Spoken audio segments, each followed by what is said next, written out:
जाहैबाय आजिखालि बिजनेयाव बहुद गोबाङैनो माबा जागासिनो दं दावराव दावसि सोरहाबा सोरखौबा लानानै थांनाय सोरबा सोरजोंखौबा बुथारनाय बेबायदि माबा जागासिनो दं सोरजोंबा लाभ जेहार जानानै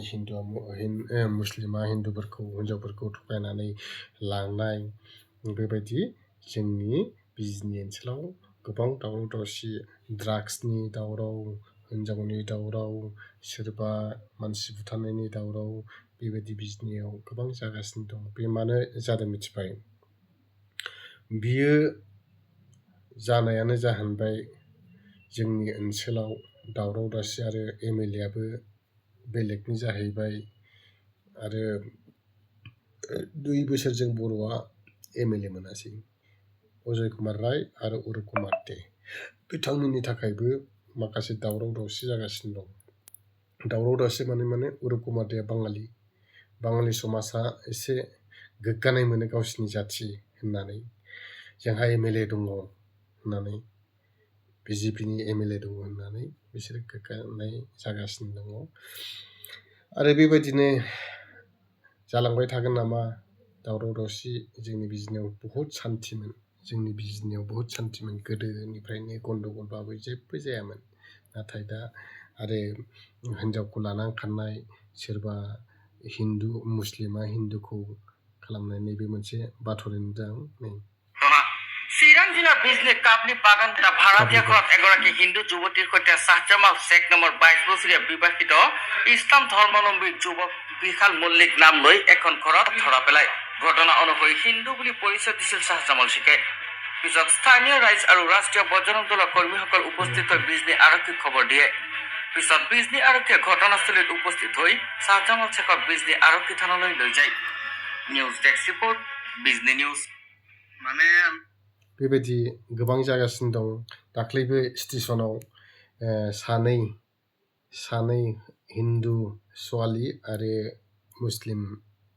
लरा माने बिसोरो मोजां मोनलायनानै इन्स्टाग्राम फनाव रायलायबायनानै फैनानै लोगो हमनानै स्टेशनाव हमजादों बेबो हिन्दुनि नाम लानानै लादोंमोन आरो हमजादों आरो हिन्जावफ्राबो हिन्दु होननायखाय गोसो थोदोंमोन आरो बिसोरनि भाषायाथ' मिलायनाय मोननैबो बाङालि बिसोरबो बाङालि बुङो बिसोरबो बाङालि बुङो नङा होमबा बेनिखायनो मोजां मोनलायनानै फैदोंमोन उनाव आधार कार्ड नायबाय हमजानाय बजरं दल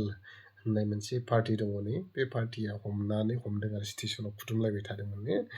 बे खुदुमलायबाय थानायावनो हमनो मोनदों जेथियानाखि आधार कार्ड नायबाय हिरिबाय आधार कार्डआव नुबाय मुस्लिमसो जानानै हमबाय बिनिखायनो साबधान नोंथांमोन हिन्जावफोर साबधान हाबा जानाय हिन्जावफोर साबधान हाबा जानाय हौवाफोर नोंथांमोनखौ गुरै खावलायहरनाय मालाबाबो बेलेगनि माबायाव बुरखायनायाव थांनाङा मा जागोन 100 बार सानग्रो थांनायनि सिगां नों हाबा बा खारलांनो साननायनि सिगां 100 बार सानग्रोनानैसो नोंथांमोना खार आरो थां हाबा जाहैयो नोंथांमोनहा हास्लाबलाबा 100 बार साननानैबो हाथारलाब्ला होनबा नोंथांनि गोसोसै नों रायजोखौ मोनजायो ना मोनजाया नोंथांनि गोसोसै नङा होमबा हाबा जानायखौथ' जों हमथानो हाला खारनायखौथ' हमथानो हाया बिमा बिफायाबो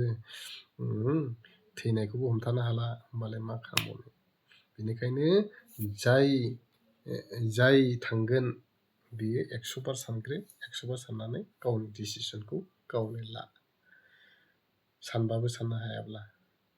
बेनिखायनो आं साफ्रोमबो बर' फिसाफोरखौ बुंदों लाभ जेहेराव मालाबाबो गोदोनाङा थगायजागोन बुथारजागोन दानथारजागोन मिथिबाय बे आंनि भिडिअखौ माबाखौ नायलां नों आरो गोसोआव ला नोंथांमोना जेसेबां मानि लाभ जेहेराव थांगोन लाभाव थांगोन बिमा बिफा हरनायाव थाङा बेबायदियाव बहुद भुगिनांगौ जायो मिथिबाय ओंखायनोथ' सानै हयै हाबा जोनोमाव खनसेल'सो हाबा जायो आरो खनसेल'सो थैयो बिनि थाखायनो गावबागाव गाव संसारखौ नायनानै बा हाबा लानो नाजा आरो हाबा जानो सोलों। भिडिअ गोलाव जायो, बाराद्राय गोलावबा नोंथांमोनाबो नायनो बायो। कमेन्टखौ उल्टा सिदा हरबाबो जेबो नङा, आइ डन्ट नट केयार। नोंथांमोननि गोसो, मोजां मोनदोंबा लाइक खालाम आरो मोजां मोनदोंबा डिसलाइक खालाम, आंनि चेनेलखौ नायनाङा। अके बाय, थेंक इउ।